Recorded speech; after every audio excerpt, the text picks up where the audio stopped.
Hey moms, it's Laura Ollinger. Welcome to the Positively Healthy Mom podcast. Because there's no manual for the hardest job in the world. Welcome to part 2 of my conversation with Kim Brundage, a brand portrait photographer. She is passionate about positive body image for women and girls. So far this message has been fantastic about, kind of coming to the realization, kind of talking to ourselves, realizing how we can love our bodies. And so, and then workshops that you do for the girls. And so what would you say to moms who are listening about, them or their daughters and being like the positive role model for their daughter and feeling that self-love? Like, what would your message be about that?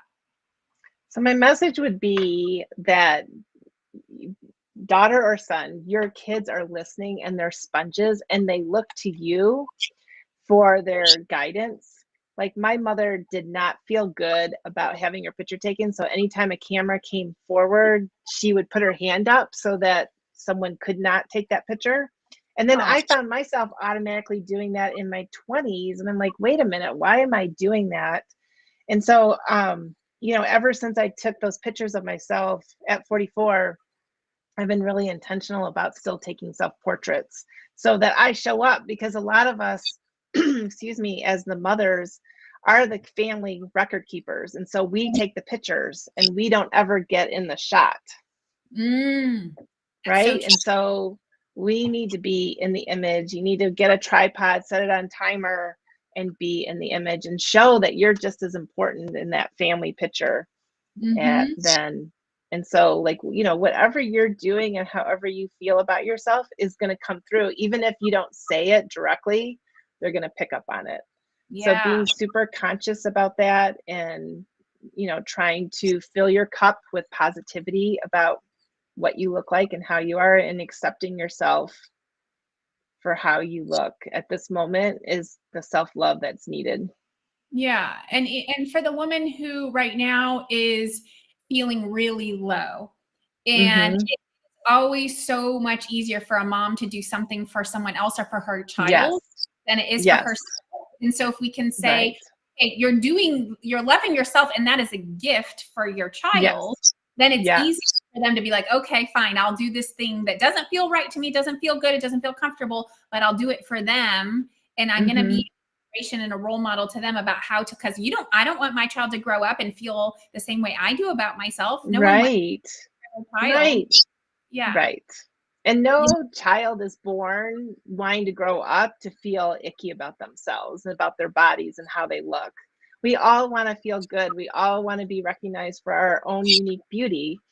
And when that's seen, it lights you up inside. You feel really affirmed. And it's so funny how this whole age thing, because it is a little bit ironic where in the 20s, I look great, but I had zero confidence at all. And now 40, I have lots of flaws, but I'm like, I feel better than ever. And there's something powerful about the mind having to make that decision to decide, okay, right? Yeah. And even when I photograph 80-year-olds, good in front of the camera, it's not like I've got 100 wrinkles, so give it up. It's like, no, I want to look good. Like every single age, you want to look good and feel good about yourself. That's actually such a beautiful point, that as a society, our standard is so like focused on young, but beauty can be any age. I've seen some really beautiful like older women who just look fantastic, and they're eating because you can tell like they just feel. You can tell they feel good about themselves. Like it just glows. Goes. Right. Yeah. Yes. For sure. I love that you brought it. Yeah. Oh, sorry. You had something else. No, I just also want to share like the consequences of, to dive deeper into the consequences of not feeling good about yourself and the decisions that relate to that. And if you're okay with that right now. Okay. Like from my personal experience, because I didn't feel good about myself or didn't find myself, see myself as attractive. I married my first husband who didn't see me as attractive either. And and then I was in an emotionally abusive relationship. Mm-hmm. And so, that was okay because in my mind, I justified it to be okay because of I wasn't that great. Where Right. if I would have known that I am great just because I'm here and I, I'm a worthy human being because of that. And, Mhm. um, so I've made some poor choices in friendships. I've made poor choices in work relationships. I've stayed in work relationships longer than I should have, that weren't working, and I was trying to force to work. And, Mhm. and so it's a lot of things. And then, some people put off big decisions like, oh, I'll do that when I've lost 10 or 15 pounds. I'll do Mm. the photo shoot, not until I've lost that weight. Like we hold that so dear, that number on the scale, Mm. when no one else around us that truly loves us cares. Right.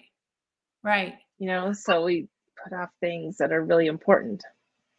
I love your story too, because it just speaks to volumes as to the strength that you've developed, but like that boundary of, at the time with the ex-husband, you kind of just thought you were getting what you deserved. But I had a Yeah. feeling in your story, because I have a similar story, that at Mm. some way you just, even before you got to do your photo shoot, Yeah. before, you probably were like, wait a second, like something is Yeah. wrong here. And that Right. okay, that right, like there probably had to be some Yeah. awakening inner truth that this is wrong, what's Yes. happening, and then you had to set a boundary and say, I am not part of this in anymore, I can't be Right. I'm out. Yes. Yes. yeah, yeah, Exactly. Exactly. And my son helped me get there, sadly or fortunately. Like, I didn't want him to grow up in an abusive home and think that was normal. And mm, so I, exited. And, those are painful decisions, and they take a lot of courage, and they have lifelong consequences to them too. So it's, better if you could just feel good about yourself and confident in the beginning, and not fall into less than stellar relationships that should celebrate each other. well, I appreciate you saying that, just because that is kind of my although I don't make it obvious that that's my core message, but that's my core motivation, because that's Okay. my story. And so that is, Okay. yeah, that is why I'm so passionate about working. I mean, I work with teenage boys too, but teenage girls, Yeah. I can see myself in them. And I Yes. Yes. want them to go on that same path that I went on, where I ended up in an unhealthy relationship. And, Hmm. you know, there's always a reason for things. And now I feel really thankful that I did have that hard journey to go through. Yes. Yeah. It made me where I am now, to be confident enough to Hmm. have a voice to speak out and talk about Yes. these things. And, if Yes. I married Prince Charming from day one, I probably would have never had a reason to talk about anything. Right. It would have Right. been something completely different. So I Yes. also love that. I also really love that you brought up boys, because so, I have Hmm. 2 boys and 2 girls. So I get to see this as Hmm. well, like what it's like Right. to have both, and how they feel about themselves and their body, and Yes. the way they treat it. So what's it been like Yes. having a son, and how do you kind of model that positive, image to him? Yeah, that's a great question. So boys still have issues. Like, no one is immune from not having issues, because you're not muscular enough, or you whatever. Excuse me. And so it's been an interesting journey, because um there was one time that he really, got me right in the heart. Was I had just been in the ER for like 14 hours, and I looked awful. I was in a lot of pain, and I came home and I needed assistance just to get to the bathroom. Mm. And he stopped me in the mirror, and he's like, "Mom, look at you. Look in the mirror." I'm like, "I know I look awful." He's like, "No, Mom, you're beautiful."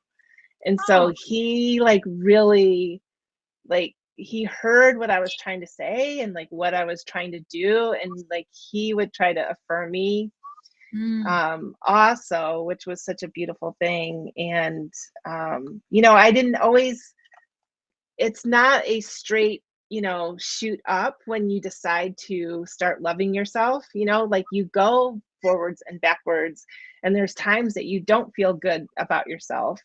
And that's he saw that too. He saw that struggle where I didn't always feel good about myself.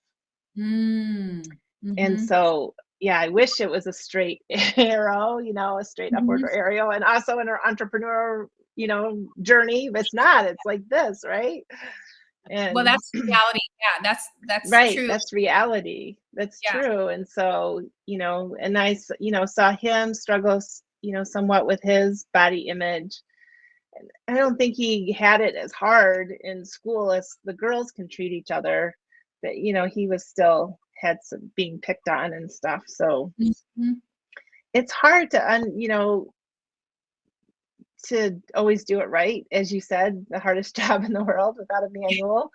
Yeah. And, you're not always going to get it right. But I think, in the end, because he's 22 now, he saw what I was trying to do, and how important it is for him to understand himself and understand women too. And I think that he's grown from it also. Yeah.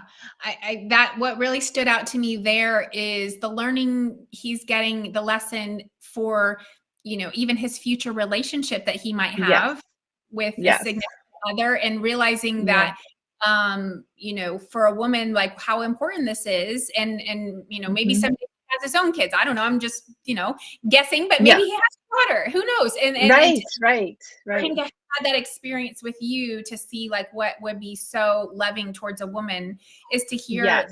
that affirmations from a man. Because at the end of the day, we we want it from ourselves, but it's so nice to hear it from others as well, right? Right. I think Yes. that also helps. And I think it definitely depends on people's their internal dialogues. We call that meta programs, where how they're programmed in the world to Yes.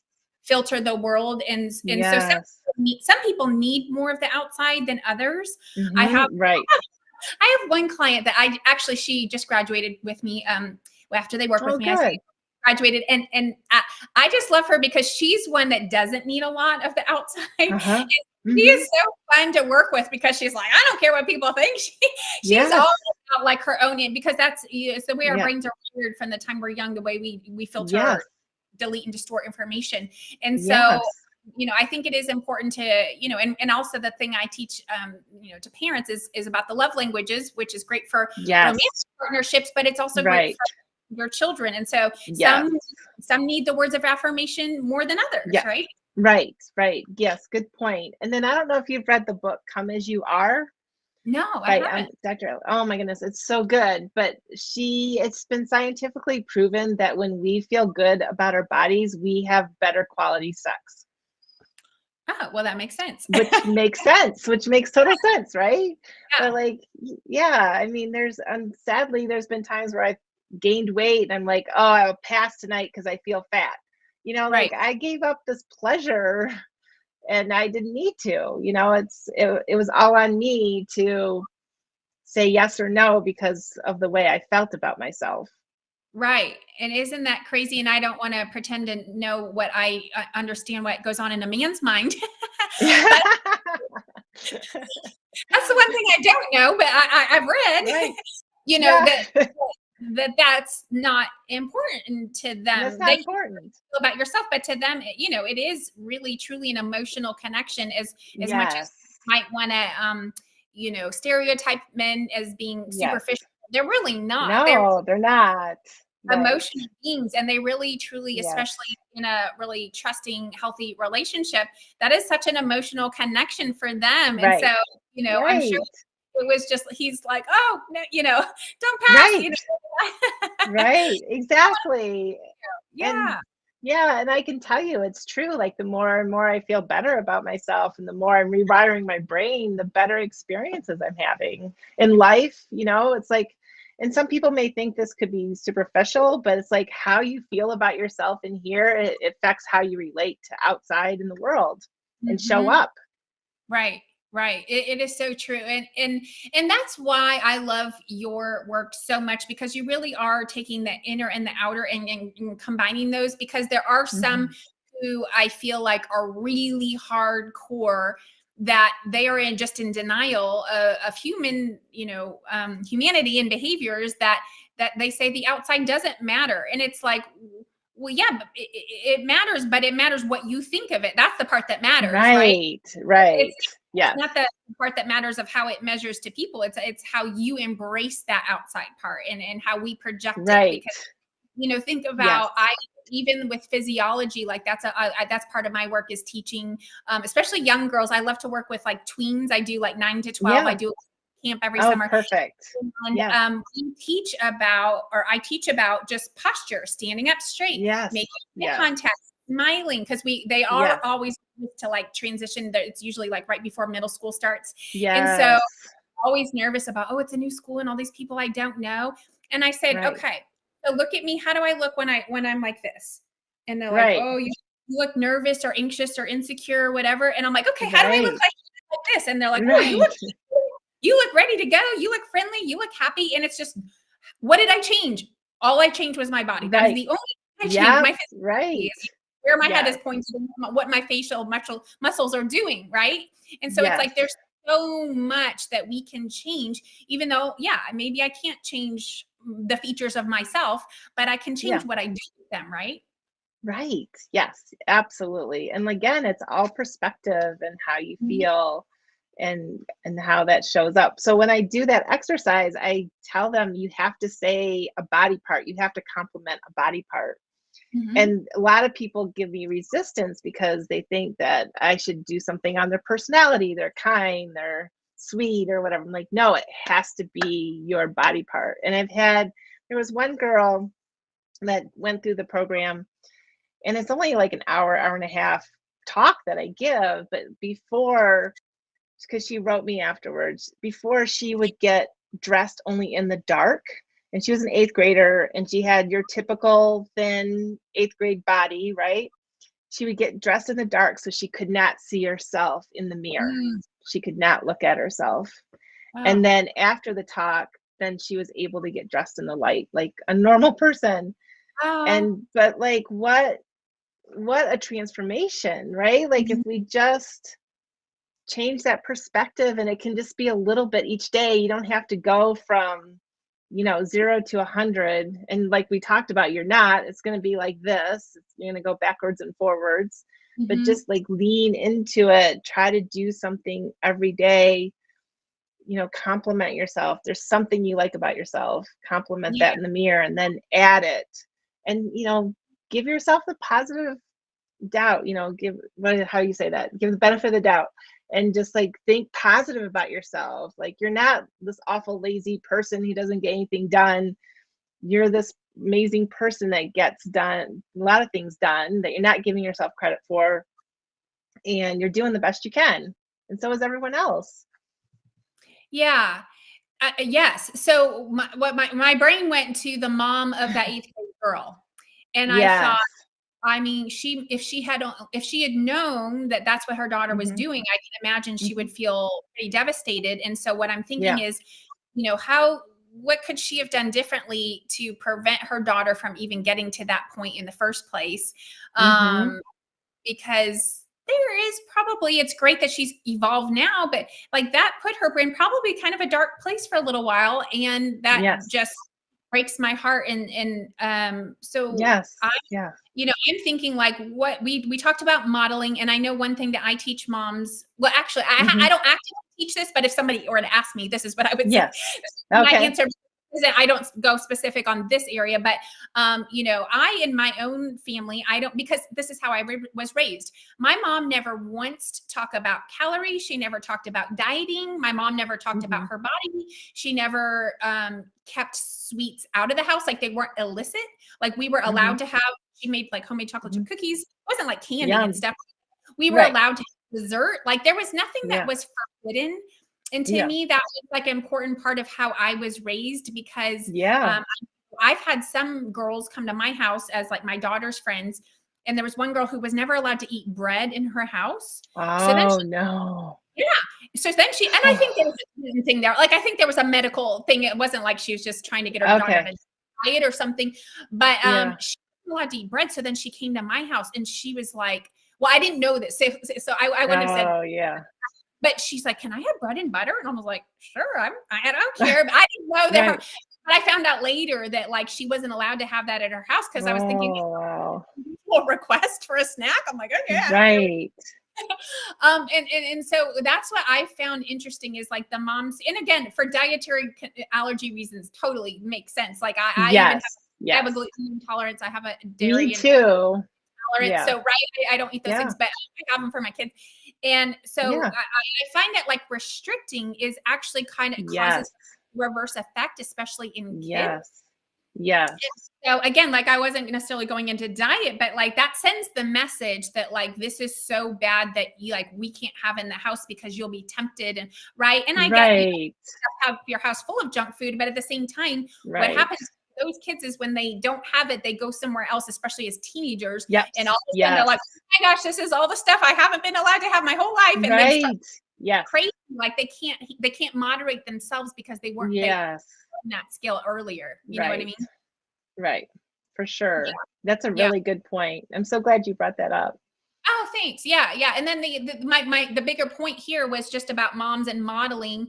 And as far as, you know, my mom not having talked about that stuff probably did the biggest great service for me because I never really had, I mean, I wouldn't say I don't think I had any abnormal body image issues growing up because I just didn't think about it that much. Like I was in athletics and it wasn't on my radar. Right. But there's some moms who they can't help themselves and they're like, oh, I feel fat or I'm on a diet or I'm this and and they're just spewing this energy out in the field of the home, and the girls or the boys hear that and just sending a really not great signal or message. What are your thoughts about that? I think that they need to understand the impact. Like, I think they think they're just talking to themselves, but it's making such a deep impact on everyone around them. Their girlfriends, their husband, their kids. And if they really understood that negative ripple effect, they wouldn't do it because it's so hurting themselves. Like, we have like over 1 trillion cells and your body listens to you and how you feel about it too. And, you know, like it just can cause other health issues that you don't want to have. And then you're also making a psychological impact on everyone else. Like, are you going to feel good about sharing things, positive things about you and how you feel about your body and what you're excited about? And I mean, like, we have all these stages that we go through that we, you know, before pregnancy, multiple pregnancies, menopause, like all that needs to be celebrated. Like, we're lucky to still be alive. You know, I had one woman that I tried to photograph and I'm like, if we're above 6 feet and trying to get her to lighten up. And she's like, I don't know if that's a good thing. And it just like, she was so upset about like how she looked. And it just like affected everything that she did. And, you know, like, I wish that we would celebrate more like this place that we're at instead of, you know, focusing on the wrinkles that we have. And, you know, it's life, man. This is part of the journey. Our cells don't reproduce like they used to and the same quality they reproduced before. And that's okay. That's part of the journey. Yeah.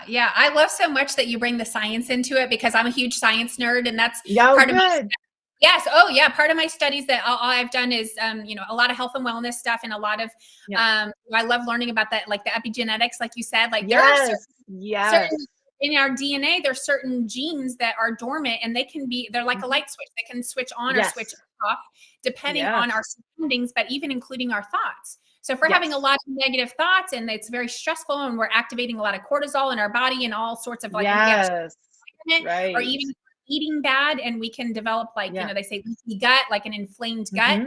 That can trigger things. So it's like you're actually like harming yourself by having negative thoughts and feelings yourself. And so then you're actually creating more problems, right? Right. Like, you are. And then that's like, I realized for so long I was at war with my body. Instead of like loving your body does so much. You're talking about science, like it does so much that it automatically does. And we don't realize that we become at war with our body. And it's sad because you don't want to come to this earth like, okay, you're going to come to this earth and you're going to be at war with your body the whole time. It's like, Yeah. what? I don't want to come here if I'm going to do that. But that's what we do.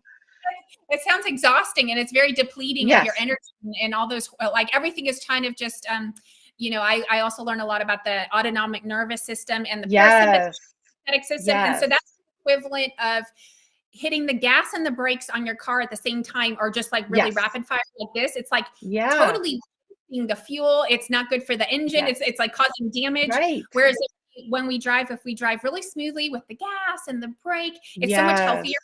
And so that's like being that war. And so just kind of finding peace. And I think that's like our final message for today is just finding peace and love, I would say, with our bodies and how we feel. Does that resonate with you? It does. And I think being kind to yourself is like the most important thing. And then you'll be kind to others is what I would add. Okay. That's be kind to yourself. Yeah, be kind to yourself, and then it'll radiate out to others. Yep. I think that's the perfect way to wrap up our show. And so, Kim, how can people help you going forward? Because what's so cool about you is you're actually on the road. You're traveling photographer, so you are all over the country, and people might want to use your services. So, what's the best way for people to get in touch with you? So my email is kim@kimbrundage.com, and I'm actually offering on Saturday, April 6th, a mother-daughter talk on body image and confidence. So it's limited to 16 people, and I'm happy to share that link.